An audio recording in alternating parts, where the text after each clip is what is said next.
ولو أن ما في الأرض من شجرة أقلام والبحر يمده في 7 أبحر ما نفدت كلمات الله জুরে জুরে বলেন সুবহানাল্লাহ। আমার আল্লাহ রাব্বুল আলামিন এই আয়াতের মধ্যে বলে দিলেন, বান্দারা ভালোবাসা হবে শুধুমাত্র কার জন্য? শুধুমাত্র আমি আল্লাহর জন্য। পৃথিবীর যত প্রকারের ভালোবাসা, যত প্রেম প্রীতি যা আছে সব কিছু হবে আমার জন্য। জোরে বলেন সুবহানাল্লাহ।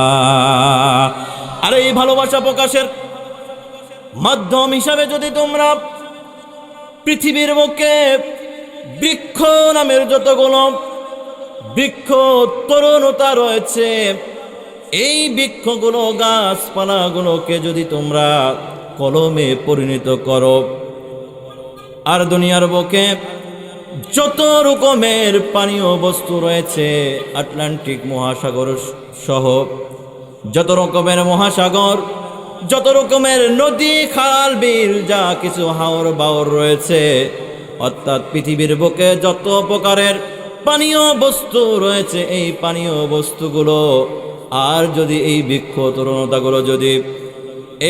তরুণতাগুলো যদি তোমরা কলমে পরিণত করো, আর পানীয় বস্তুগুলোকে যদি তোমরা কালিয়ে পরিণত করো, তোমাদের কলম শেষ হয়ে যাবে, কালি শেষ হয়ে যাবে, কিন্তু আমি আল্লাহর নিয়ামত, আমি আল্লাহর ভালোবাসা তোমরা লেখে শেষ করতে পারবা না। সুবহানাল্লাহ বাড়ির যে বলেন, কারণ আমরা বাঙালি মাহফিলে সুবহানাল্লাহ বলতে পারি না, আর বাড়িতে যে আমার ভাবি আমার মা বোনদের সঙ্গে জুড়ে জুড়ে চিল্লাইতে ছাড়ি না। কথা বলুন ঠিক কি না? সুতরাং বাড়িতে যে চিল্লাইতে হবে, এই জন্য এখানে তাফসির মাহফিলে চিল্লানোর দরকার নাই। কথা বলুন ঠিক কি না? ঠিক। সুতরাং জুড়ে সুবহানাল্লাহ বলতে হবে। কথা বলুন ঠিক কি না? আমার মুসলমান ভাইরা, আল্লাহ রাব্বুল আলামিনের কেন প্রশংসা করতে হবে, কেন ভালোবাসা বহির প্রকাশ করতে হবে, তার কোনো কারণ আছে কি নাই? প্রত্যেকটা কোশ্চিন করার সময় যদি হোয়াই লেখা থাকে, কেন যদি লেখা থাকে, সেই কোশ্চিনের উত্তর দেওয়া কঠিন না সহজ? কারণ যদি জানতে চায়, সেই প্রশ্নের যারা লেখাপড়া করেছেন, যারা এখনো লেখাপড়া করেন, তারা জানেন সেই প্রশ্নের উত্তর দেওয়া কিন্তু অনেক কঠিন। কারণ দলিল টলিল সব কিছু পেশ করতে হবে। আল্লাহ রাব্বুল আলামিন বলে দিলেন, তোমরা কি এমনিতে আমার প্রশংসা করবা? না না না, আমি আল্লাহ রাব্বুল আলামিন অনেক প্রকারের কারণ বাতিয়ে দিচ্ছি, বলে দিচ্ছি, তোমরা লক্ষ্য করো। সর্বপ্রথম তোমরা আসো, আমি আল্লাহ রাব্বুল আলামিন তোমাদেরকে যে সৃষ্টি করেছি, নাক দিয়েছি, কান দিয়েছি, যা কিছু দিয়েছি, তোমরা কি কোনোদিন বলেছিলা যে আল্লাহ 2টা কান দিতে হবে? কোনোদিন বলেছিলা 1টা হাত দিতে হবে? না না না, আমি আল্লাহ রাব্বুল আলামিন নিজেই ভালোবেসে পরিপূর্ণভাবে যেন কোনো রকমের দুষ্কৃতি না থাকে, সেই রকমভাবে মানুষ সৃষ্টি করেছি। কথা বলুন ঠিক কি না? আল্লাহ রাব্বুল আলামিন বলে দিলেন, ফি আইয়ি সূরাতিন মা শাআ রাক্কাবাক। আল্লাহ রাব্বুল আলামিন বললেন, ফি আইয়ি সূরাতিন মা শাআ রাক্কাবাক। ও আমার বান্দারা, তোমরা যখন আমার নিয়ামতের শুকরিয়া আদায় করতে যাবে, তোমার চেহারার দিকে তাকাও, তোমার সুরতের দিকে তাকাও। আমি আল্লাহ রাব্বুল আলামিন তোমরা না চাইতে এত সুন্দরভাবে তোমাদেরকে সৃষ্টি করেছি, সেই সৃষ্টির নিয়ামতের শুকরিয়া যদি আদায় করতে লাগো, কিয়ামত পর্যন্ত শেষ করতে পারবা না। পারবেন? বিস্তারিত আলোচনা করব না, সংক্ষিপ্ত আকারে আপনাদেরকে শরীরের কিছু বর্ণনা দিই। আল্লাহ রাব্বুল আলামিন কুরআনুল কারীমের সূরাতুল বালাদের ৮ নম্বর আয়াতে আল্লাহ রাব্বুল আলামিন বলে দিলেন, আলাম নাজআল লাহু আইনাইন ওয়া লিসানাও ওয়া শাফাতাইন। জোরে জোরে বলেন সুবহানাল্লাহ। আমার মুসলমান ভাইরা, উত্তরবঙ্গে এত কুয়াশা, কোনো মাহফিলে যদি গাড়ি নিয়ে যেতে হয় এবং নওগাঁ শহর থেকে যদি কোনো জায়গায় সিএনজির মাধ্যমে যেতে চান, এবার বলেন তো, যখন সিএনজি চালিত হয়ে যায়, সিএনজি যখন যাওয়া শুরু করে অথবা গাড়ি যাওয়া শুরু করে, এই গাড়ি কি এমনিতে এমনিতে যেতে পারে? মাঝে মাঝে দেখবেন ড্রাইভার কি করে, সামনের আয়নার মধ্যে, সামনে গ্লাসের মধ্যে একটা ইন্ডিকেটর লাগানো থাকে, বারবার এইভাবে ঘোরায় কি ঘোরায় না? এবং সাইড থেকে ছোট্ট ছোট্ট বৃষ্টির আকারের পানি বর্ষণ করা হয়, যাতে করে পরিষ্কার করা হয়। কথা বলুন ঠিক কিনা? কারণ কি, এই পরিষ্কার যদি সেই ড্রাইভার না করে, ওই ড্রাইভার সামনে যেতে পারবে, অবশ্যই অবশ্যই ওই ড্রাইভার অ্যাক্সিডেন্ট করবে। তাহলে আল্লাহ রাব্বুল আলামিন আমাদেরকে যে চক্ষু দান করেছে, এই চক্ষু যদি এইরকম থাকতো, তাহলে কি এই চক্ষু দিয়ে কিছু দেখতে পাইতেন? যখন আমরা রাস্তাঘাটে চলাফেরা করি, তখন দেখবেন হাজার হাজার ময়লা আমাদের চোখের মধ্যে পড়ে কি পড়ে না? কোনোদিন কি আপনাকে পরিষ্কার করতে হয়? আল্লাহ রাব্বুল আলামিন বলে দিলেন, আলাম নাজআল লাহু আইনাইন। জোরে জোরে বলেন সুবহানাল্লাহ। ও আমার মুসলমান ভাইরা, তোমরা যখন আমি আল্লাহর নিয়ামতের শুকরিয়া আদায় করতে যাবা, একবার তোমার চোখের দিকে তাকিয়ে দেখো, এমন সুন্দর করে আমি চোখ সৃষ্টি করেছি, আর একটা পাবড়ি দিয়েছি, আর চোখের মধ্যে আমি ঝলঝল করে পানি দিয়েছি। যেই পানি মাঝে মাঝে তোমাদের চোখের মধ্যে আসবে, আর যেই পাপড়িরা দিয়েছি, এই পাপড়ি দিয়ে তোমাদের চোখগুলো পরিষ্কার হয়ে যায়। জোরে বলেন সুবহানাল্লাহ। আর এই চোখ দিয়ে আমরা মুসলমানরা তাফসীরুল কোরআন মাহফিল দেখতে পাই না, এই চোখ দিয়ে মাদ্রাসা দেখতে পাই না, মসজিদ দেখতে পাই না, এই চোখ দিয়ে আমরা শুধুমাত্র মেলার নামের যে বাজার রয়েছে, সেই বাজার দেখতে পাই, আমরা সিনেমা হল দেখতে পাই, গান বাজনা দেখতে পাই, ইউটিউবের মধ্যে আমরা সিনেমা দেখতে পাই, নাটক দেখতে পাই, কিন্তু আমরা এই ওয়াজ মাহফিল এবং কোরআন হাদিস দেখতে পাই না। কথা বলুন ঠিক কিনা? আর একটু ধীরে বলেন না ঠিক কিনা? আর একটু ধীরে বলেন ঠিক কিনা? আমার মুসলমান ভাইরা, শুধুমাত্র তাই নয়, আল্লাহ রাব্বুল আলামিন বলে দিলেন, এতটুকুর মধ্যে ক্ষান্ত নয়, আর একটু তুমি লক্ষ্য করো, আমি আল্লাহ রাব্বুল আলামিন তোমাকে কি দিয়েছি দেখো। এই সূরা বালাদের পরবর্তী আয়াতের মধ্যে আল্লাহ রাব্বুল আলামিন বলে দিলেন, ওয়ালিসানাও ওয়া শাফাতাইন।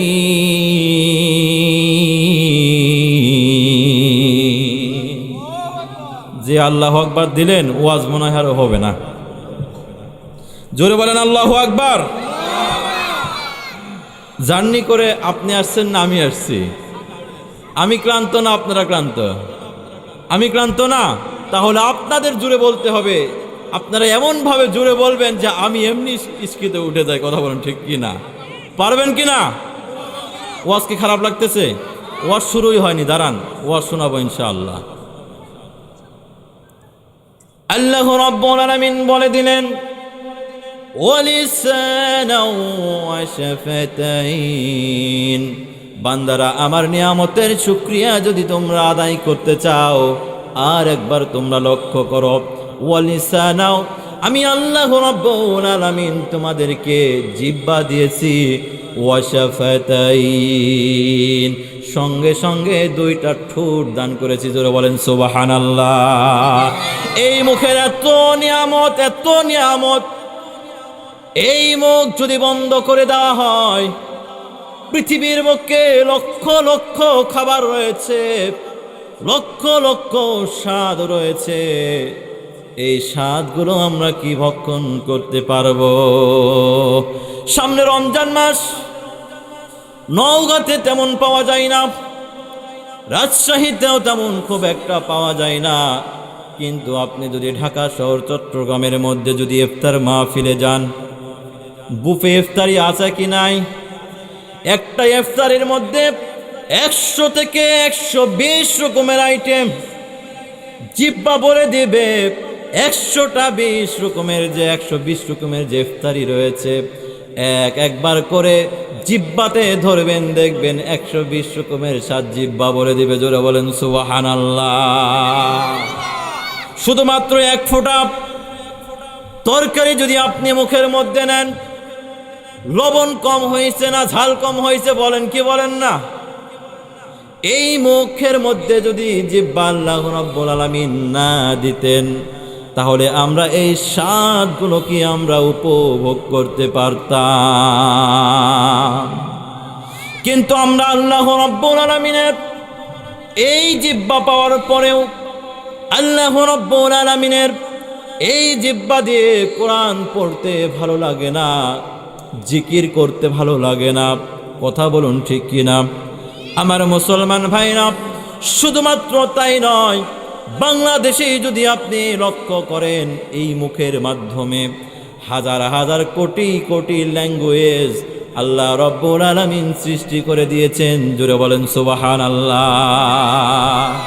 এই নওগাঁ শহরের এই প্রান্ত থেকে ওই প্রান্তে যান, দেখবেন যে এই বোয়ালিয়ার প্রান্তের মানুষ যেই ভাষায় কথা বলে, ওই যে কি বলে নামাজঘর মাদ্রাসার ওপারেই যদি যান, অথবা এই কাঁঠালতলি যদি আপনি বাসস্থানে যান, আপনাদের ল্যাঙ্গুয়েজ আর আপনাদের ভাষা আর কাঁঠালতলির ভাষা এক কিনা? এক কম বেশি আছে কি নাই? সুতরাং আল্লাহ রাব্বুল আলামিন বলে দিলেন, শুধুমাত্র আমি জিহ্বাই দিই নাই, এই জিহ্বার মধ্যে থেকে যেই কথাগুলো আসবে, যেই ল্যাঙ্গুয়েজগুলো আসবে, আমি আল্লাহ রাব্বুল আলামিন হাজার হাজার লক্ষ লক্ষ ল্যাঙ্গুয়েজ আমি দান করেছি। জোরে বলেন সুবহানাল্লাহ। জিহ্বা আল্লাহ রাব্বুল আলামিন দিলেন, কিন্তু যদি 2 ঠোঁট না দিতেন, কথা বলতে পারতেন? বলতে পারতেন? তাহলে জিহ্বা যে আল্লাহ রাব্বুল আলামিন দান করেছেন, তার সঙ্গে সঙ্গে যে ঠোঁট দরকার, এটা আল্লাহ রাব্বুল আলামিন নিজ মহিমা, নিজ ভালোবাসায় আমাদেরকে দান করেছেন, কি করেন নাই? করেছে। তাহলে এত ধীরে বলতেছেন কে? জোরে বলেন। করেছেন? আরেকটু জোরে, আরেকটু জোরে। জোর হলো না, আরেকটু জোরে। যদি দিয়েই থাকেন, আমরা খুশি না বেজার? তাহলে যেই রব্বুল আলামিন আমাদেরকে জিহ্বা দিলেন, যেই রব্বুল আলামিন আমাদেরকে চক্ষু দিলেন, এই আল্লাহর জন্য আমরা শুকরিয়া আদায় অর্থে আমরা এত জোরে সুবহানাল্লাহ বলবো, এই মাহফিলের বাহিরে যারা আছে তারা যদি মনে করে যে এই মাহফিলের প্যান্ডেলের মধ্যে সাইক্লোন ঝড় হয়ে যাচ্ছে, পারবো তো ইনশাআল্লাহ? পারবো তো ইনশাআল্লাহ? বলেন সুবহানাল্লাহ। আরেকটু ধীরে বলেন সুবহানাল্লাহ, আরেকটু ধীরে বলেন সুবহানাল্লাহ। আলহামদুলিল্লাহ। এই সুবহানাল্লাহ বললে আপনার লস না লাভ?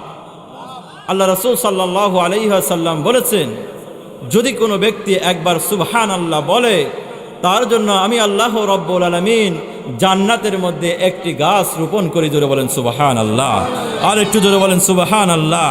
আর একটি গাছ হবে, জোরে বলেন সুবহানাল্লাহ। আর একটু গাছ দরকার আছে কিনা? জোরে বলেন সুবহানাল্লাহ। এবার বলতে পারেন, হুজুর এতবার সুবহানাল্লাহ বলছেন কে? একবার বললেই তো একটা গাছই যথেষ্ট। কারণ আর একটা হাদিস রয়েছে যে এই গাছ, কোনো সুস্থ সাবলীল ঘোড়া যদি এই গাছের এক মাথা থেকে অন্য মাথায় যাওয়া শুরু করে, বৎসরের পর বৎসর চলে যাবে, এর পরেও এই গাছের যে ছায়া পদতলি, এটা শেষ করতে পারবে না। জোরে বলেন সুবহানাল্লাহ। আর একবার জোরে বলেন সুবহানাল্লাহ। আরে পাগল, আপনারা বুঝতেছেন না? কোনো বাপ যদি বলে বেটা তোমার যত ইচ্ছা তুমি বাড়ি করে নাও, কি করতে বলেছে? বাড়ি করে নাও। এখানে একটা কথা লুকিয়ে আছে, আপনারা বুঝতে পারছেন? বাপের জমিতে যত বাড়ি করবেন ওই জমিও বাড়ির সঙ্গে সঙ্গে আপনার নামে হয়ে যায় কি যায় না? যায় কি যায় না? সুতরাং আল্লাহ রাব্বুল আলামিন যতবার সুবহানাল্লাহ বলবেন ততবার আপনার জন্য গাছ তৈরি করবে, আর ততগুলো জান্নাতের মধ্যে জায়গা আপনার আমার জন্য লেখা হয়ে যাবে। জোরে বলেন সুবহানাল্লাহ। আর একটু জোরে বলেন সুবহানাল্লাহ। আর একটু ধীরে বলেন সুবহানাল্লাহ। আমার মুসলমান ভাইরা, আল্লাহ রাব্বুল আলামিন যখন নিয়ামত দিয়ে রাখেন তখন আমরা সেই নিয়ামত বুঝতে পারি না। আজকে যারা, আমি তাদেরকে ছোট করে বলছি না, প্যারালাইসিস রোগী আছে কি নাই? আপনাদের এলাকায় আছে? আপনাদের সামনে আছে? অনেক আছে যারা সুস্থ থাকতে তারা কি করতো না?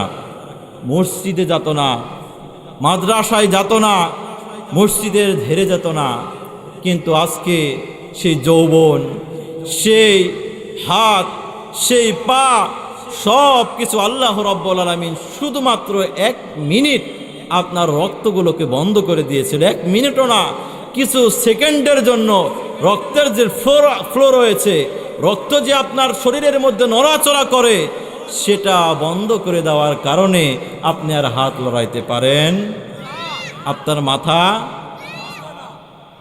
আপনার হাত চলে না। তাহলে আজকে সময় আছে, আজকে সময় আছে এই মাহফিলে আল্লাহ রাব্বুল আলামিন যেই পা দিয়েছে, যেই শক্তি দিয়েছে, এই শক্তি দিয়ে পা দিয়ে মাহফিলের দিকে যারা আসছে না, তারাই আবার যখন প্যারালাইসিস রোগী হয়ে যাবে, তারা আল্লাহকে বলবে আল্লাহ আমাকে সুস্থ করে দাও, হজ করব, মসজিদ করে দেব, মাদ্রাসা করে দেব, 24 ঘন্টা মসজিদ থেকে লড়ব না। এইরকম নিয়ত যারা প্যারালাইসিস রোগী সহ যারা বিভিন্ন বিপদে পড়েন তারা করেন কি করেন না? ছেলে মেয়েকে মাদ্রাসায় পড়ায় না, বুঝতে পারছেন? এখন ছেলে মেয়ে যখন কথা শুনে না, তখন হুজুরের কাছে আইসে হাতের মধ্যে 500 টাকা ধরায় দিয়ে বলে, হুজুর আমার বড় ছেলের জন্য দোয়া করেন, বড় ছেলে আমার আর কথাই শুনে না। এবার বলেন, কাদা যখন শক্ত হয়ে যায়, ইট হয়ে যায়, তখন কি আপনার আর আমার কথা শুনবে? শুনবে? তখন কার কথা শুনবে? মিস্ত্রির হাতুড়ির কথা শুনবে। কথা বলুন ঠিক কি না? আর কাদা যদি আমাকে নিয়ে এসে দেন, অথবা কোনো ভালো একটা কারিগরকে নিয়ে এসে দেন, যা বানাইতে চাবেন সেটাই আপনাকে তৈরি করে দিবে কুমারের কাছে নিয়ে গেলে। কথা বলুন ঠিক কি না? সুতরাং আপনার ছেলে মেয়ে যখন মাদ্রাসায় দেওয়ার বয়স ছিল, যখন তাদেরকে সোনার সন্তান হিসেবে গড়ার দরকার ছিল, তখন সোনার সন্তান হিসেবে গড়েন নাই, মাদ্রাসাতে পড়ান নাই, কোরআন হাদিস শিক্ষা করান নাই। এখন যখন কথা শোনে না, আপনি যখন অপারক হয়ে গেছেন, আপনার আর কোনো শক্তি নাই, খাওয়ার কোনো উপযুক্ত ব্যবস্থা নাই, ছেলে আপনাকে খাবার দেয় না, এলাকার লোক আপনাকে খাবার দেয় না, তখন এসে হুজুরের কাছে মনের আফসোস করে আর কোনো লাভ নাই। মুসলমানরা কথা বলুন ঠিক কি না? সময় থাকতে সাধন করতে হবে। কথা বলুন ঠিক কি না? রাজশাহীর লোকেরা যদি মনে করে যে না, এই ঝড়ের মধ্যে এত কষ্ট, গা ভিজাবো, আমি মরাও যেতে পারি, শিল পড়তে পারে গায়ে, আমি আম কুড়াইতে যাব না, আম নিতে যাব না, ঝড়ের ধরেন 3-4 ঘন্টা পরে যদি আমের গাছের নিচে যায়, আম কি আপনার জন্য আপনার সহধর্ম ভাই রেখে দিবে নাকি নিয়ে যাবে? সুতরাং টাইমের কাজ টাইমে করতে হবে। কথা বলুন ঠিক কিনা? যুবকদেরকে বলি যুবক, যুবকদেরকে বলি যুবক, এই পৃথিবীর বুকে ইসলাম কায়েম হয়েছে যুবকদের রক্তের বিনিময়ে। কথা বলুন ঠিক কিনা? সুতরাং ইসলামকে প্রতিষ্ঠিত করতে হলে, মাদ্রাসাকে প্রতিষ্ঠিত করতে হলে, মসজিদকে প্রতিষ্ঠিত করতে হলে যুবকদের দরকার আছে কি নাই? আমার মুসলমান ভাইরা, আল্লাহ রাব্বুল আলামিন সূরাতুল আহজাবের 36 নম্বর আয়াতের মধ্যে ঘোষণা করে দিলেন, ওমা কানা লিমুমিনিন ওয়ালা মুমিনাতিন ইযা কাদাল্লাহু ওয়া রাসূলুহু আমরান আইয়াকুনা লাহুমুল খিয়ারা। জুড়ে বলুন সুবহানাল্লাহ। আল্লাহ রাব্বুল আলামিন সূরাতুল আহজাবের 36 নম্বর আয়াতের মধ্যে বলে দিলেন, মুমিন যারা হবে, মুমিন বলে যারা দাবি করবে, তারা জেনে রাখো, শুনে রাখো, আল্লাহ রাব্বুল আলামিনের পক্ষ থেকে যখন যে হুকুম আসবে, কোনো শর্ত, কোনো রকমের দ্বিধা ছাড়া আল্লাহ রাসূলের হুকুম যারা মেনে নিবে, তারাই হচ্ছে মুমিন। তাহলে মুমিন কারা? আল্লাহ রাব্বুল আলামিনের রাসূল এবং আল্লাহ রাব্বুল আলামিন যে ঘোষণা দিবে, কোনো প্রকারের চিন্তা ভাবনা ছাড়া যারা মন থেকে প্রাণ থেকে মেনে নিবে, তারা কোরআনের ভাষায় কি? মুমিন। আর আমরাও তো মুমিন। আপনাদের গ্রামেও মুমিন আছে নাকি? সারাদিন বিড়ি খায়, সিগারেট খায়, মসজিদে যায় না, নাম রেখেছে মুমিন। জোরে বলেন সুবহানাল্লাহ, জোরে বলেন সুবহানাল্লাহ। মসজিদে যায় না, গাঁজা খেতে খেতে মুখের দিকে তাকান যায় না, তার নাম রেখেছে আব্দুস সুবহান। কি নাম রেখেছে? আব্দুস সুবহান। আজকে এই দিকেই মানুষ বেশি যায় ভাই। কিছুদিন পূর্বে কুষ্টিয়ায় যে মেলা হয়েছে, আপনাদের এলাকায় কেউ গেছে নাকি? অবশ্যই গেছে। আপনার সন্তান, আমার সন্তান। আর এইবার ফেসবুক আসার কারণে ভাই এই মেলাটা এতভাবে ভাইরাল হয়েছে। আর আমার দেশের প্রশাসন, আমার দেশের সরকার কোথায় থাকে? শুধুমাত্র হুজুররা রাজনীতি কথা বলল কি বলল না, হুজুররা কোথায় কি কথা বলল, এটা ধরার জন্য বসে আছে। আর ওই মেলার মধ্যে আপনার দিনের বেলায় প্রকাশ্যে মিডিয়ার মাধ্যমে ওই যে সাদা সাদা কি খায় ওটা ভাই? গাঞ্জা বলে না, ওটা কি বলে? ইয়াবা বাবা খায় না, ওটা একটা কি যেন বলে ওটা, হ্যাঁ হিরোইন খায় না, ওটা একটা নাম আছে সাদা, আমি আপনাকে পরে বলতেছি। যাই হোক, এটা টানতেছে আর তারা প্রকাশ্যে মিডিয়ার মাধ্যমে বলতেছে যে আমরা এই 3 দিনই মন খুলে খাবো, কোনো সরকার কিছু করতে পারবে না, কোনো মিডিয়া কিছু করতে পারবে না। জুড়ে বলেন সুবহানাল্লাহ, সুবহানাল্লাহ বললেন। আবার তারা গানও গায়। কি গান গায় জানেন? আমি তো হুজুর মানুষ, কিভাবে গান বলবো বলেন? গান গাইতে পারি? কলঙ্কের দাগ নিয়ে গায়ে, কলঙ্কের দাগ নিয়ে গায়ে, ঘর থেকে আর বের হব না, আজকে খেয়ে আর খাবো না, আজকে যে আর যাব না, আজকে খেয়ে আর খাবো না। কলঙ্কের দাগ নিয়ে গায়ে, কলঙ্কের দাগ নিয়ে গায়ে, আজকে যে আর যাব না, আজকে খেয়ে আর খাবো না। কারা গান গায়? এই গান শুনেছেন কে কে? ভাইরাল ভাই। ফেসবুক খুলেই বলুন হুজুর আপনি কিভাবে জানলেন? ফেসবুক খুললে এই গানে আর বাঁচা যায় না। রিলসের মধ্যে এই গান আছে কি নাই? আছে কি নাই? সুতরাং এই যে গাঁজা খেয়ে গাঁজাখুর হয়ে মিডিয়ার মাধ্যমে প্রকাশ করে, মিডিয়াতে বলে, এগুলো আপনার সন্তান না আমার সন্তান? কার সন্তান? আমার আপনাদের সন্তান, মুসলমানের সন্তান। এই রকম যদি মুসলমান হন, তাহলে এই মুসলমান দ্বারায়, এই মুসলমানের মাধ্যমে বড় বড় মাদ্রাসা প্রতিষ্ঠিত হবে, বড় বড় মসজিদ হবে। আর আমরা রাস্তায় নেমে স্লোগান দিই জিহাদ জিহাদ জিহাদ চাই, জিহাদ করে মরতে চাই। কথা বলুন ঠিক কিনা? নিজে যদি ঠিক না হন, নিজের মধ্যে যদি ঈমান না থাকে, তাহলে ভাই আপনার দ্বারাই জিহাদ দরকার নাই। কথা বলুন ঠিক কিনা? আল্লাহ রাব্বুল আলামিন কুরআনুল কারীমের মধ্যে বলেছেন, ইয়া আইয়ুহাল্লাযীনা আমানু কু আনফুসাকুম ওয়া আহলিকুম নারা। প্রথমে কু, তোমরা নিজে বাঁচো, নিজে ঠিক হও। নিজে ঠিক না হলে আপনার চেয়ারম্যান তো গম চুরি করবেই, নিজে ঠিক না হলে আপনার এমপি ধান চুরি করবে, আপনি নিজে ঠিক হয়ে যান, আপনার এমপি মন্ত্রী সব ঠিক হয়ে যাবে। কথা বলুন ঠিক কিনা? আমার মুসলমান ভাইরা, তাহলে মুমিন যারা হবে, আল্লাহ রাসূলের তরফ থেকে যখন যেই হুকুম আসবে মনে প্রাণে মেনে নেবে, তারা দুনিয়ার বুকে মুমিন বলে দাবি করতে পারবে। কথা বলুন ঠিক কিনা? ঘটনাটা কার? এই কথাটা কার? আল্লাহ রাব্বুল আলামিন সূরাতুল আহজাবের 36 নম্বর আয়াত বাড়িতে যে ইবনে কাসির খুলবেন, যত রকমের তাফসির আছে সবগুলো নিয়ে মুমিনের পরিচয় ভালো করে জানবেন। কারণ আজকে সমাজের বুকে মুমিন বলে দাবি করে টুপি মাথায় দিয়ে দাঁড়িয়ে রেখে জুব্বা গায়ে দিয়ে শুধুমাত্র মুমিন মুমিন বলে দাবি করে আর ইসলামের ক্ষতি করে। কথা বলুন ঠিক কিনা?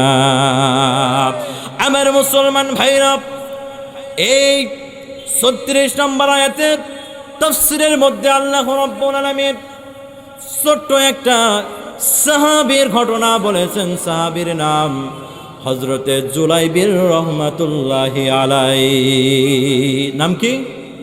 বারবার জিজ্ঞেস করবো, বলেন নাম কি? জোরে বলেন জুলাইবির রহমাতুল্লাহ আলাইহি। জোরে বলেন জুলাইবির রহমাতুল্লাহ আলাইহি। আর ঘটনাটা কোথায় রয়েছে?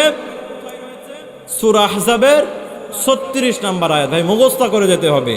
আমি আলতু ফালতু ওয়াজ করি না, কারণ সারাদিন ওয়াজ করলাম, কিছুই বুঝলেন না, কিছুই শুনলেন না। এই ওয়াজ দিয়ে কোনো লাভ আমারও নাই, আপনারও নাই। কথা বলুন ঠিক কিনা? যে ওয়াজটা করব আপনার মাথার মধ্যে ঢুকিয়ে দিয়ে যাব, এবং ওই তাফসীর আর আল্লাহ রাব্বুল আলামিন যদি চান কিয়ামত পর্যন্ত আপনাকে আর কি করতে হবে না, পড়তে হবে না ইনশাআল্লাহ। তাহলে সূরাতুল আহজাবের 36 নম্বর আয়াতের মধ্যে একজন সাহাবার কথা বলেছেন। সাহাবার নাম জুলাইবির রহমাতুল্লাহ আলাই। জুড়ে বলেন সুবহানাল্লাহ, জুড়ে বলেন সুবহানাল্লাহ। জুলাইবির যতগুলো গুণ ছিল তার মধ্যে সর্বপ্রথম গুণ, সেই যুগে যতগুলো সাহাবা ছিল সব চাইতে কালো ব্যক্তি হচ্ছে জুলাইবির রহমাতুল্লাহ আলাইহি। উগান্ডার মানুষ দেখছেন?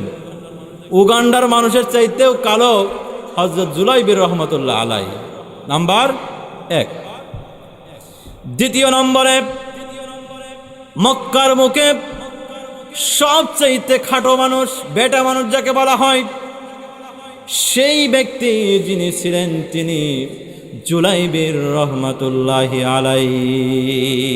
প্রথম নম্বরে কালো, দুনিয়ার কালো, একবার কুৎসিত কালো। আর দ্বিতীয় নাম্বার হচ্ছে খাটো, বেটে। খাটো বললে তো আমরা মনে করি আমাদের মতো যেগুলো মানুষ তারা। বেটে বুঝেন তো? বেটে। এই একজন মানুষের এই দুইটি গুণ যদি থাকে, এত সুন্দর সুন্দর গুণ যদি থাকে, তাহলে নওগাঁর মানুষ সম্মান করবে নাকি ঘৃণার চোখে দেখবে? কথাটা সত্য করে বলবেন। ঘৃণার চোখে দেখবে, এটাই হচ্ছে বাস্তবতা। আমার মুসলমান ভাইরা,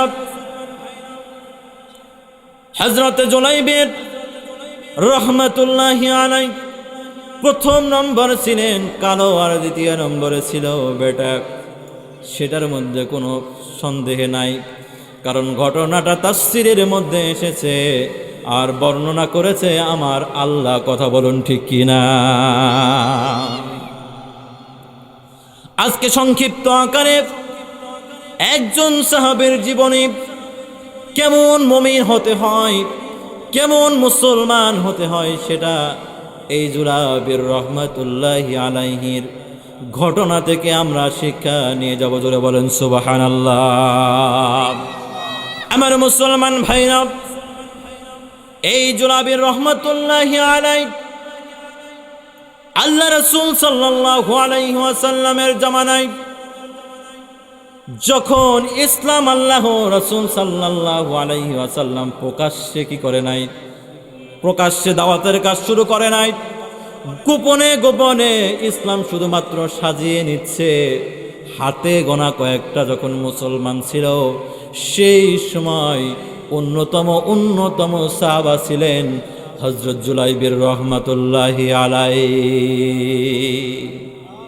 আমার মুসলমান ভাইরা, একদিন হঠাৎ করে জুলাইবির রহমাতুল্লাহি আলাইহির চাচা, গভীর রাত, গভীর রজনী হয়ে গেছে, হযরতে জুলাইবির রহমাতুল্লাহি আলাইহি রাতের অন্ধকারের মধ্যে ঘরের মধ্যে ঢুকবে। ঠিক সেই সময় জুলাইবির চাচা ছিলেন ইহুদি, মুসলমান ছিলেন না। জুলাইবিরকে ধরে নিয়েছে। জুলাইবির যে মুসলমান সেটা প্রকাশ করে নাই, কারণ তখন ইসলাম প্রকাশ্যে আসে নাই। হযরতে জুলাইবির রহমাতুল্লাহি আলাইহি তার নিজের চাচা জিজ্ঞাসা করলেন, হে জুলাইবির, তুমি এত রাত্রে, গভীর রাত্রে কোথায় থেকে আসো? হযরত জুলাইবির রহমাতুল্লাহি আলাইহি বললেন, ও আমার চাচা, আমি আজকে আপনার সঙ্গে কোনো মিথ্যা কথা বলবো না। আমি এই গভীর রাতে, আজ নয়, প্রতি রাত্রে কোরআন শিখার জন্য আমি আমার নবী রাহমাতুল লিল আলামিন মুহাম্মাদুর রাসূলুল্লাহ, জোরে বলেন, আর একটু জোরে বলেন, সাল্লাল্লাহু আলাইহি ওয়াসাল্লামের দরবার থেকে কোরআন শিক্ষা করে আজকে আসতেছি।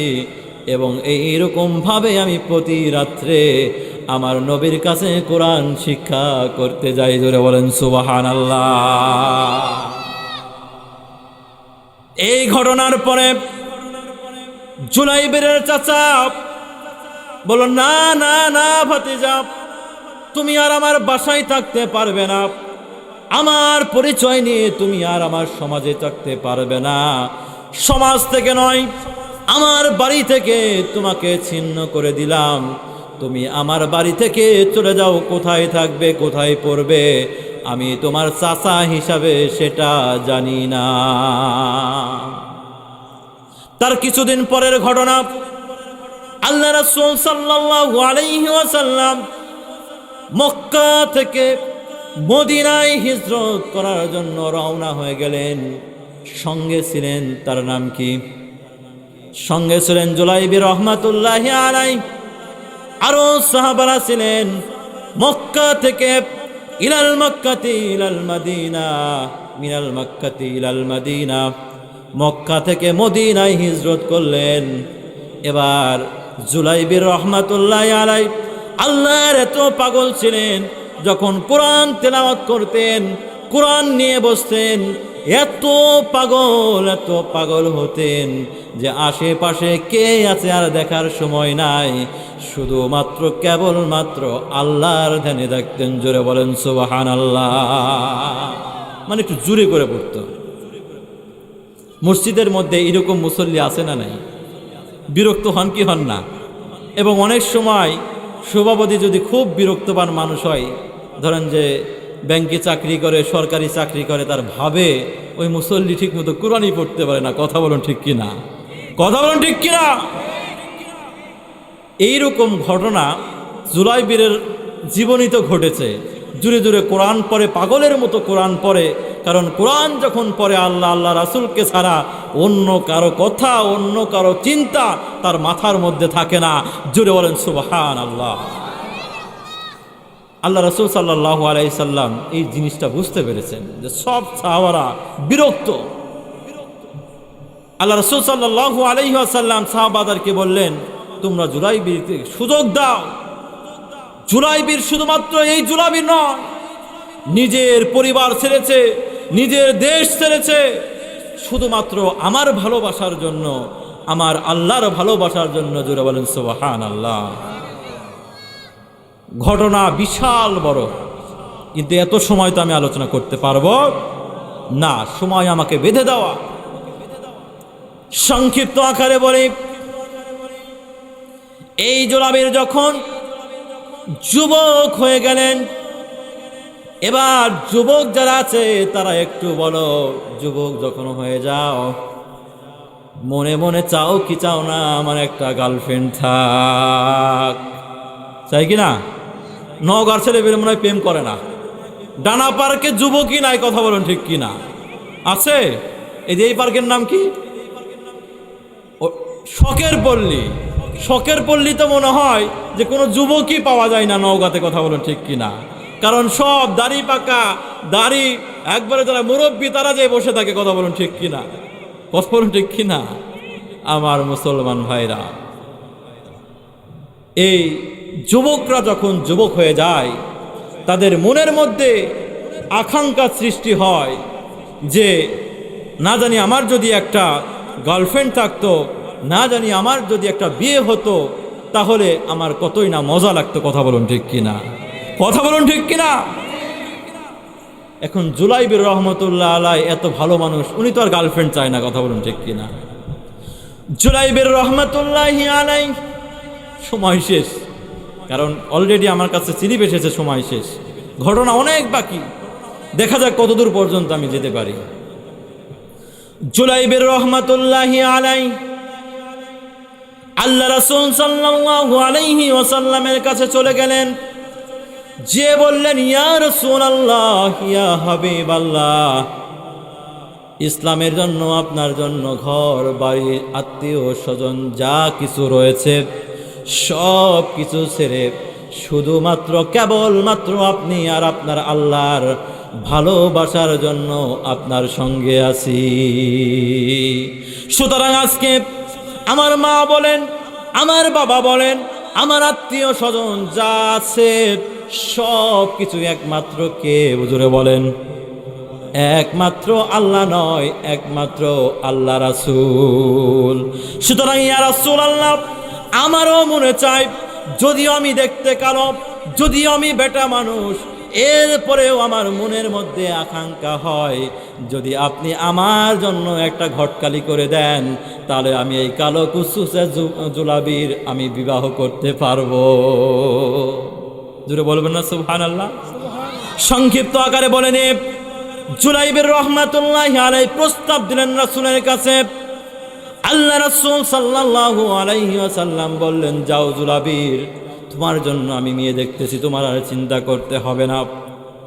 আল্লাহ রাসূল সাল্লাল্লাহু আলাইহি ওয়াসাল্লাম একজন আনসার সাহাবাকে ডাকলেন, সাহাবাকে ডেকে বললেন, ও আমার সাহাবা, আমার জন্য তুমি জান দিতে পারো, প্রাণ দিতে পারো, আমার আল্লাহর জন্য জান প্রাণ সব কিছু দিতে পারো, আমি নবী জানি, কিন্তু আজকে এমন একটা প্রস্তাব দিব যেটার জন্য তোমাকে দিনের পরীক্ষা দিতে হবে। আনসার সাহাবা বললেন, ইয়া রাসূলুল্লাহ, বলেন কি পরীক্ষা দিতে হবে বলেন। আর সেই যুগের একটা নিয়ম ছিল, যতক্ষণ পর্যন্ত আল্লাহ রাসূল সাল্লাল্লাহু আলাইহি সাল্লাম না বলতেন যে আমি তোমার মেয়েকে বিয়ে করব না, ততক্ষণ পর্যন্ত কি করতেন না? ওই মেয়েকে অন্য কোথাও বিয়ে দিতেন না। কিন্তু আজকে যদি কোনো হাজী সাহেব দুইটা বিয়ে করে, ওই হাজী সাহেবের মান সম্মান কি আপনারা রাখেন? বলেন, হাজী হলে কি হয়েছে তাই লুচ্চা, কথা বলুন ঠিক কিনা? কারণ কি, হাজী সাহেব দুইটা বিয়ে করেছে, ঠিক কিনা? কিন্তু এই বিয়ে প্রথাটা যত সমাজের মধ্যে বৃদ্ধি করবেন, তত পরক্রিয়া নামের যে প্রেম রয়েছে, যত রকমের নষ্টামো রয়েছে, সেই নষ্টামোগুলো সমাজ থেকে দূর হয়ে যাবে, কথা বলুন ঠিক কিনা? আমার মা বোনরাও স্বামী যখন 10টা পরক্রিয়া করে তখন মেনে নিতে পারে, কিন্তু স্বামী যখন বলে আরেকটা বিয়ে করব, তখন মেনে নিতে পারে না, কথা বলুন ঠিক কিনা?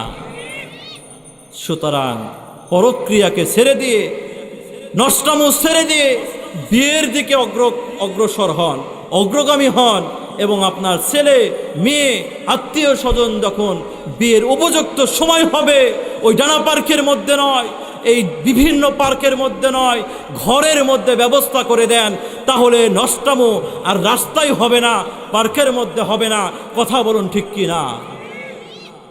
আমার মুসলমান ভাইরা, এই আনসার সাহাবীকে আল্লাহ রাসূল সাল্লাল্লাহু আলাইহি ওয়াসাল্লাম যখন প্রস্তাব দিলেন তোমার মেয়েকে বিবাহ দিতে হবে, আনসার সাহাবা জুড়ে জুড়ে আলহামদুলিল্লাহ বলেছে। জুড়ে বলেন সুবহানাল্লাহ। আল্লাহ রাসূল বললেন, দাঁড়াও দাঁড়াও, তুমি কি ভাবছো? তোমার মেয়েকে কি আমি বিবাহ করার জন্য প্রস্তাব দিয়েছি? না না না, আমি বিবাহ করার জন্য প্রস্তাব দিই নাই। আমি আমার সাহাবা জুলাইবির রহমাতুল্লাহি আলাইহির বিয়ের জন্য প্রস্তাব দিয়েছি। এবার বলেন, আনসার সাহাবার মন খারাপ না ভালো?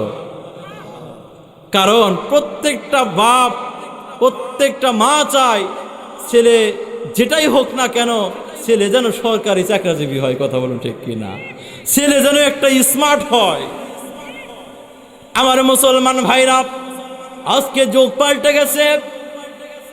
আজকে নওগাঁ কোনো কলেজের সামনে, কোনো স্কুলের সামনে যদি R15 গাড়ি নিয়ে কোনো যুবক যদি বাবরি বাবরি চুল নিয়ে ব্রেক মারে, মেয়ের আগে মেয়ের মা পটে যায়। কথা বলুন ঠিক কিনা? মেয়ে করে বলে, বাবা প্রেম তুই করবি, কোনো সমস্যা নাই, মোবাইল যত কিনে দেওয়ার কিনে দিচ্ছি, যত MB কিনে দেওয়ার কিনে দিচ্ছি, কিন্তু R15 যে ছেলেটা নিয়ে আসলো, সেই ছেলেটা যদি তুই জামাই হিসাবে নিয়ে আসতে পারিস, আমি মা হিসাবে দুনিয়ার বুকে সাকসেসফুল মা। এটা নওগাঁর বুকে ঘটে না, এটা রাজশাহীর কথা বলতেছি, ঢাকার কথা বলতেছি, ঠিক কিনা? আমার মুসলমান ভাইরা, সময় সংক্ষিপ্ত। জুলাইবির রহমাতুল্লাহি আলাইহির জন্য প্রস্তাব দিলেন। এবার সাহাবা আল্লাহ রাসূলকে ভালোবাসেন, তিনি বললেন, ইয়া রাসূলুল্লাহ, আপনি প্রস্তাব দিয়েছেন, এই প্রস্তাব আমি ফেলাইয়া দিতে পারি না। আমি আমার স্ত্রীর সঙ্গে পরামর্শ করে আগামীকাল ফজরের নামাজের সময় আপনাকে জানিয়ে দিব। বাড়িতে যে স্ত্রীকে বললেন, ও আমার প্রাণের স্ত্রী, জানো কি আমাদের রাসূল আমাদের মেয়ের জন্য প্রস্তাব দিয়েছে। এবার বলেন, যেই মেয়েগুলো, যেই মহিলাগুলো লোভী, দৌড়াইয়া চলে আসছে, কি বলো, আল্লাহ রাসূল আমার মেয়ের জন্য প্রস্তাব দিয়েছে, চলো আজকেই বিয়ে দিয়ে দিব। তোরে বলেন সুবহানাল্লাহ। সাহাবা বলেন, দাঁড়াও দাঁড়াও, খবর আছে। আল্লাহ রাসূল সাল্লাল্লাহু আলাইহি ওয়াসাল্লাম বিয়ের জন্য প্রস্তাব দেয় নাই। প্রস্তাব দিয়েছে কার জন্য? জুলাইবিরের জন্য দিয়েছে। আনসার সাহাবী বললেন, আমার মেয়ের জন্য প্রস্তাব দিয়েছে, জামাই হচ্ছে জুলাইবির, আমাদের নবী নয়। এবার আনসার সাহাবার স্ত্রীর মুখ কালো হয়ে গেছে। হায় হায়, কি করলো? আমার জামাই যদি আল্লাহ রাসূল হতো তাহলে কতই না ভালো হতো। এরপরেও যেহেতু আনসার সাহাবা বুঝতেই পেরেছেন আল্লাহ রাসূলের বাহিরে যেতে পারবে না, দুজনের মধ্যে কথা হচ্ছে, মনক্ষুণ্ণ হচ্ছে। এই কথাগুলো আপনাদেরকে বলি, আপনার বাড়িতে আমার বাড়িতে যখন বিবাহ শাদীর কথা হয়, মেয়ে জানালার ফাঁক দিয়ে অথবা দরজার ফাঁক দিয়ে শোনে কি শোনে না? শোনে কি শোনে না? বাস্তব জীবনের ওয়াজ করছি। এই মেয়ে, আনসার সাহাবার মেয়েও দরজার ফাঁক থেকে শুনছে তার বিয়ে নিয়ে আলোচনা হচ্ছে। এবার বুঝতে পেরেছেন আমার মা আর বাবা হয়তো বা আল্লাহ রাসূলের বিপক্ষে কি করতে পারে, মতামত দিতে পারে। মেয়ে বাহিরে চলে আসছে, বাবাকে ডেকে বলে, ও আমার বাবা, ও আমার মা, এতক্ষণ তোমরা যা আলোচনা করেছ সব শুনেছি। তোমরা যদি রাসূলের সঙ্গে বিবাহ দিতা তাহলে তোমাদের মনের মধ্যে আনন্দ থাকতো, তোমরা এক কথায় রাজি হয়ে যেতা।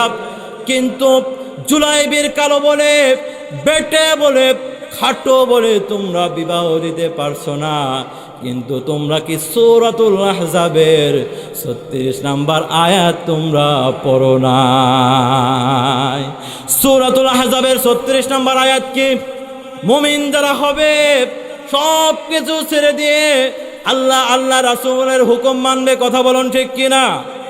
সংক্ষিপ্ত ঘটনা, এই আল্লাহ রাসূল সাল্লাল্লাহু আলাইহি ওয়াসাল্লাম এই ঘটনার মাঝে জুলাইবিরকে বলেছেন, ও জুলাইবির, যাও, তুমি চলে যাও তোমার শ্বশুর বাড়ি।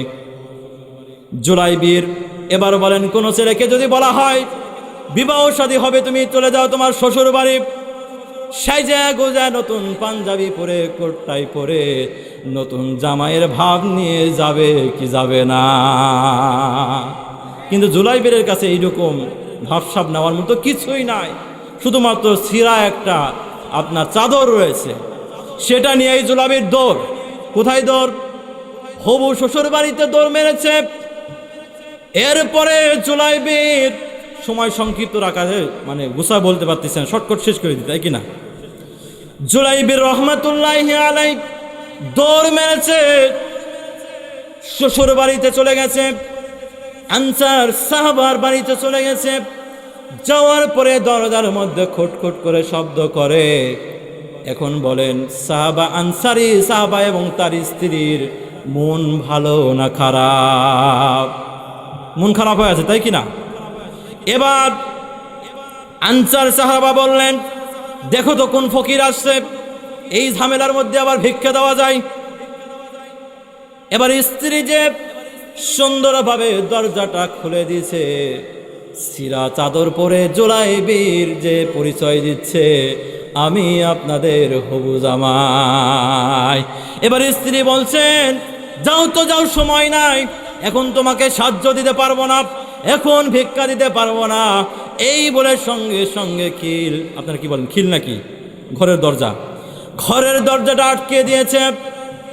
জুলাইবির মন খারাপ করে আল্লাহ রাসূলের দরবারে না এসে ওই দরজার মধ্যেই বসে আছে। জুড়ে বলেন সুবহানাল্লাহ। কারণ এই বিয়ের কথাটা বলেছেন কে? আল্লাহ রাসূল। আর জুলাইবিরের বিশ্বাস যে আল্লাহ রাসূল যখন বলেছে আমার বিয়ে এই বাড়িতেই হবে, জুড়ে বলেন সুবহানাল্লাহ। আমার মুসলমান ভাইরা, সংক্ষিপ্ত করতেছি ঘটনাটা বেশি না বলে। আপনারা বাড়িতে যে সূরাতুল আহজাবের 36 নম্বর আয়াত খুলে বিস্তারিত পড়বেন।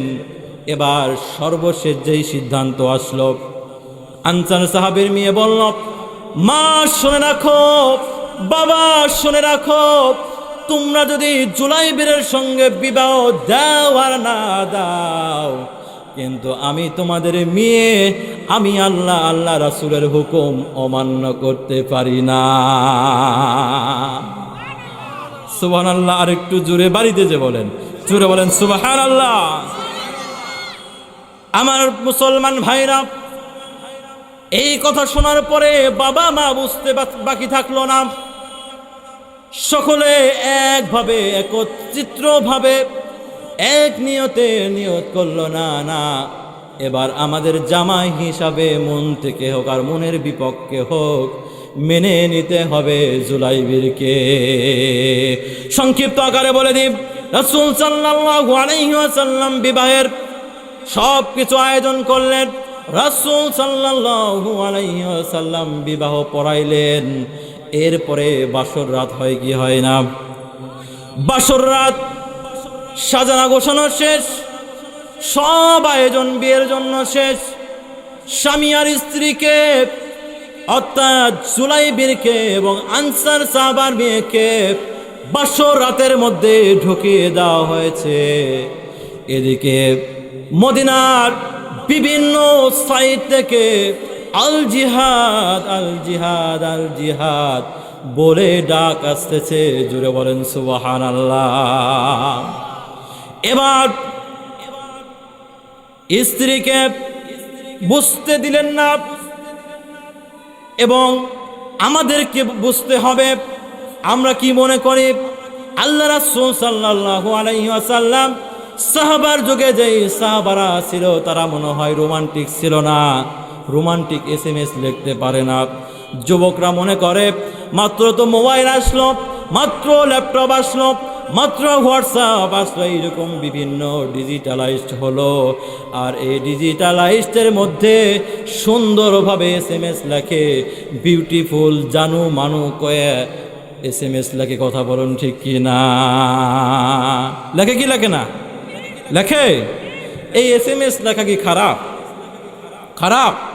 কারণ আপনাদেরকে জানতে হবে রোমান্টিকতা যতগুলো ছিল, যত প্রকারের ছিল, আপনাদের মধ্যে যা আছে, পৃথিবীর বুকে মানুষের মধ্যে যা আছে, সবচাইতে বেশি ছিল আমার নবী হযরত মুহাম্মদ সাল্লাল্লাহু আলাইহি ওয়াসাল্লামের মধ্যে। জোরে বলেন সুবহানাল্লাহ। তার স্ত্রীকে কি বলে ডাকতেন জানেন? হুমায়রা বলে ডাকতো। কি বলে ডাকতো? হুমায়রা মানে লাল টুকটুকা বউ, জোরে বলেন সুবহানাল্লাহ। আজকে যারা এখানে বিবাহিত আছেন, আজকে ভাবিদেরকে যে বলতে পারবেন তো, হে আমার হুমায়রা, বলতে পারবেন? পারবেন? আর বাংলাদেশের মুসলমানদের মধ্যে একটা সমস্যা আছে, স্ত্রীকে সালাম দিতে শরম করে। আজকে নিয়ত করতে হবে, সকলে হাত জায়গায় বলতে হবে, এই মাহফিল থেকে যে সর্বপ্রথম আমার স্ত্রী কালো হোক আর ফর্সা হোক, ন্যাংরা হোক আর খোড়া হোক, সর্বপ্রথম যেটা করব সেটা হচ্ছে আমার স্ত্রীকে আমরা সালাম দেব। দুই হাত জাগাইয়া বলেন, হুজুর আমরা আপনার সঙ্গে রাজি আছি, আজকে আমাদের স্ত্রীকে আমরা সালাম দিব। আল্লাহ হাতগুলো দেখে নিন। আর এই সালাম যেহেতু দিবে স্ত্রী এবং স্বামীর মধ্যে, আল্লাহ তুমি ভালোবাসা সৃষ্টি করে দাও। জোরে বলেন আল্লাহুম্মা আমিন। আমার মুসলমান ভাইরা, মক্কার আনাচে কানাচে আল জিহাদ, আল জিহাদ ঘোষণা চলে আসছে।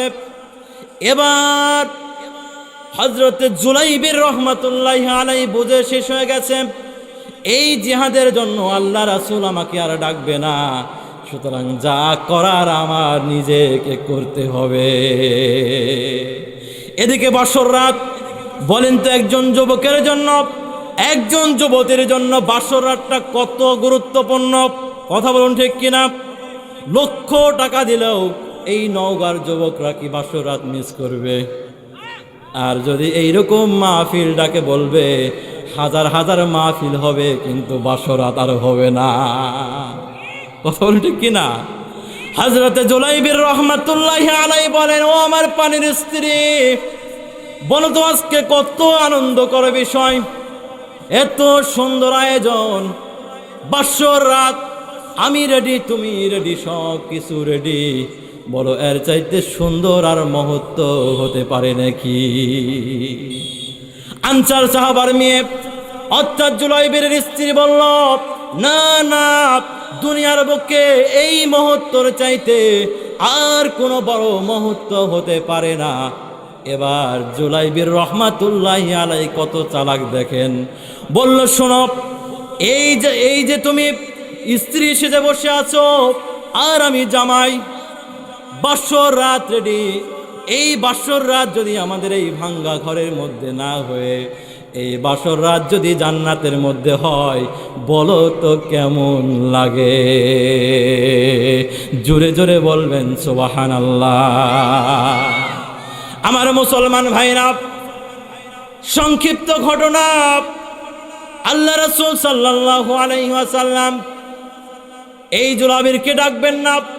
জুলাইবির বুঝতে পারলেন, সংক্ষিপ্তভাবে স্ত্রীর কাছ থেকে বিদায় নিয়ে চলে গেলেন জিহাদের ময়দানে। জিহাদ হয়ে গেল। সেই জিহাদের ময়দানে মুসলমানরা বিজয় অর্জন করল। আল্লাহ রাসূল সাল্লাল্লাহু আলাইহি ওয়াসাল্লামের নিয়ম ছিল, জিহাদ শেষে যতগুলো সাহাবা নিয়ে গেছে সবগুলোকে বুঝে পেল কি পেল না, কয়জন শহীদ বরণ হয়েছে, সব কিছু ঠিকঠাক করে নিয়ে সেই জিহাদের ময়দান থেকে চলে আসে। ঠিক একই রকমভাবে সেই ময়দান থেকে চলে আসবে সাহাবারা, চলে আসবে। সাহাবাদেরকে জিজ্ঞাসা করলো, সাহাবারা, এই জিহাদের ময়দানে আর একবার দিয়ে দেখো না কেউ কি আছে নাকি নাই। সাহাবারা গেল, দ্বিতীয়বার গেল, তৃতীয়বার আল্লাহ রাসূল সাল্লাল্লাহু আলাইহি ওয়াসাল্লাম জিজ্ঞাসা করলেন, না না, তোমরা জিহাদের ময়দান আর একবার ভালো করে দেখে আসো। এবার আল্লাহ রাসূল সাল্লাল্লাহু আলাইহি ওয়াসাল্লামের কথাকে গুরুত্ব দিয়ে সাহাবারা সবাই চলে গেলেন যে দেখি কি হয়েছে। আল্লাহ রাসূল বারবার বলতেছেন, আবার যাও, আবার যাও। লাস্ট ওয়ান, শেষবারের জিহাদের প্রান্তরে, শেষ প্রান্তরে যে দেখে একটি নয় 7 জন কাফেরকে হত্যা করে, এই কাফেরদেরকে হত্যা করে এক জায়গায় হাত, এক জায়গায় পা, বডিগুলো বিভিন্ন জায়গায় ছিটে বৃষ্টি হয়ে পড়ে রয়েছে, এক জায়গায় নাই। আর জুলাইবির রহমাতুল্লাহি আলাইহি হাত নাই, পা নাই, কি দিয়ে লা ইলাহা ইল্লাল্লাহ আল্লাহ রাসূলের স্লোগান ধরে রাখবে, মুখমণ্ডল দিয়ে ইসলামের পতাকা ধরে হযরতে জুলাইবির রহমাতুল্লাহি আলাইহি শহীদ হয়েছেন, চিল্লায় বলতে হবে মারহাবা। ঈমানের পথে অবিচল থেকে আমার মরণ যেন হয়। সকলে বলেন আল্লাহুম্মা আমিন। আমার মুসলমান ভাইরা, এই যে জুলাবির নিজের জীবনকে ইসলামের জন্য দিয়ে দিল, আর এই নওগাঁর মুসলমানরা মাহফিল দেখে এক রাত ঘুম কামাই করে তাফসীর মাহফিলে বসতে পারে না। কথা বলুন ঠিক কিনা? সুতরাং এইরকম যদি মুসলমান হন, তাহলে কিন্তু আপনার দ্বারাই এই দুনিয়ার বুকে ইসলাম কায়েম হওয়া সম্ভব। আর মা, আমার যুবক, আমার বয়স্ক বাবা, চাচা, এই বয়সের যারা আছেন তাদেরকেও বলি, যদি আপনার ছেলে মেয়েদেরকে জুলাইবের রহমাতুল্লাহি আলাইহির মতো যদি না বানান, তাহলে কিন্তু শেষ বয়সে আফসোস করতে হবে। কথা বলুন ঠিক কিনা? আর দ্বিতীয় কথা হচ্ছে, যুবকদেরকেও বলছি যে যুবকরা, তোমরা বুঝছো না, দুনিয়ার বুকে নিঃস্বার্থভাবে যে ভালোবাসে সেই ব্যক্তির নাম আপনারা বলতে পারেন? নিঃস্বার্থ ভালোবাসে পারবেন না? না, ওর স্বার্থ ছাড়া বন্ধু বান্ধব কাছে আসে না, বিনা স্বার্থে দুনিয়ায় কেউ ভালোবাসে না, স্বার্থ ছাড়া ভালোবাসে শুধু আমার মারে। ঠিক না? এবার বুঝতে পেরেছেন? তাহলে বলতে পারবেন, ওরে স্বার্থ ছাড়া বন্ধু বান্ধব কাছে আসে না,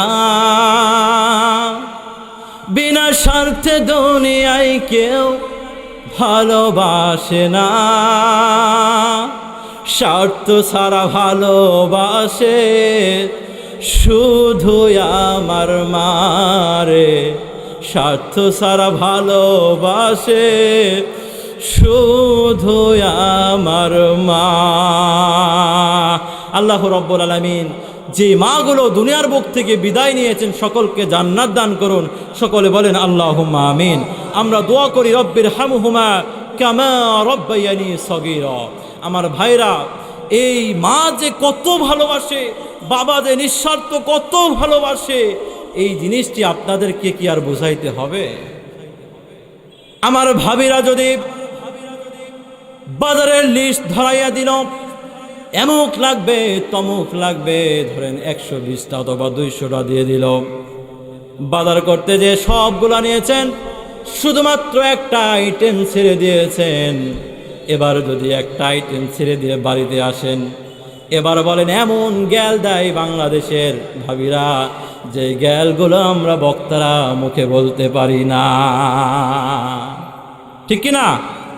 আবার ঠিক একই রকম ভাবে যদি আপনার মা বাজার করার জন্য যদি বাজারে দিয়ে পাঠাইতো, আপনি ধরেন 100টা আইটেমের মধ্যে 90টাই নিয়ে আসেন নাই, রাত অনেক হয়ে গেছে, নওগাঁ বাজার থেকে আসতে যে রাত্রি 10টা 11টা বেজে গেছে, ঠান্ডার দিন।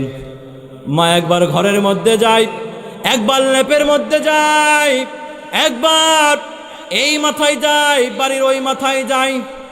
কারণ কি? সন্তান নওগাঁ বাজারে গেছে, না জানি কোন বিপদ হয়েছে। কথা বলুন ঠিক কিনা? আর যদি স্ত্রী ধরেন যে মাংস রান্না করবে, পেঁয়াজের প্রয়োজন, পেঁয়াজ নেওয়ার জন্য আপনাকে বাজারে দিয়েছে, আপনার স্ত্রী নওগাঁর যেই মা বোনরা আছে, স্ত্রী আছে, তারা করে না, বাহিরে যারা আছে তারা করে। পেঁয়াজ যতক্ষণ না নিয়ে আসবেন, আপনার নামে যত রকমের খারাপ কথা রয়েছে, যত গালি গালাজ আছে, আর বলে শুধুমাত্র একবার বাড়িতে আসে দেখুক কত মজা। আর আমার মা, আপনার মা বারবার ঘরের মধ্যে যায়, বিছানার মধ্যে যায়, ঘুমাইতে পারে না, না জানি আমার ছেলে কত বড় বিপদে পড়েছে। এবার দেখা গেল বাহির থেকে ছেলে এসে দরজার মধ্যে কটকট করে শব্দ করেছে, এবার স্ত্রী ঘরের মধ্যে থেকে বাহির হয় না, কিন্তু আমার মা দৌড়াইয়া আসা বলছে, আব্দুল্লাহ তুই কি সারাদিন কিছু খেয়েছিস? মুখে হাত দিয়ে বলে, বাবা মনে হয় তুই কিছুই খাস না। আর এক ঘরের মধ্যে থেকে স্ত্রী বাইর হয়েছে, সর্বপ্রথম বলতেছে তুমি যদি পেঁয়াজ না নিয়ে আসো আবার যাও নওগাঁর বাজারে, যতক্ষণ পর্যন্ত পেঁয়াজ না নিয়ে আসবা ততক্ষণ পর্যন্ত তোমার ঘরের মধ্যে জায়গা নাই।